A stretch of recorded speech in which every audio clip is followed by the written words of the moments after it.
राष्ट्रीय महामार्ग क्रमांक 6 वरील अकोला-जवळील रिधोरा येथे शिवशाही बसला आग लागल्याची घटना घडली आहे. शेगावहून अकोल्याच्या दिशेने येत असलेल्या या बसमध्ये सुमारे 20 प्रवासी प्रवास करत होते. गाडीतून सुरुवातीला धूर निघू लागल्याचे बघत बस चालकाने प्रसंगावधान दाखवत बस रस्त्याच्या कडेला उभी केली आणि सर्व प्रवाशांना बाहेर काढले. पाहता पाहता या बसने पेट घेतला आणि बसचं मोठं नुकसान झालं. बस चालकाच्या सतर्कतेमुळे सुदैवाने या घटनेत कोणतीही जीवितहानी झालेली नाही.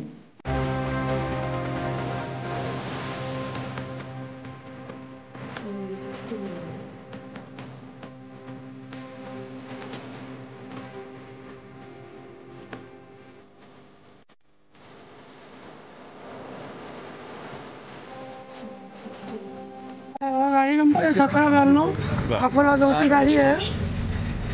मैं चालक हूँ उसके ऊपर शेगांव से अकोला आ रहा था इनोवा। क्या हुआ फिर क्या हुआ? गाड़ी में बास आई थी। मैंने गाड़ी खड़ी किया। खड़ी करने के बाद थोड़ी चिंगारी दिखी।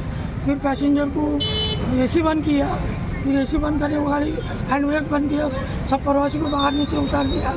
नीचे उतारने के बाद आग बढ़ती गई तो सिलेंडर चला 4 सिलेंडर तो सिलेंडर टैंकर वाले से लिया वो भी फोड़े। तो बाकी वाले लड़के आए 2-3 उन्होंने सिलेंडर फोड़ा। अग्निशमन सिलेंडर ना?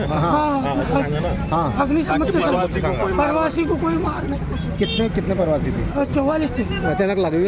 अचानक कहाँ से कहाँ जा रही थी? शेगांव से अकोला। Thank you.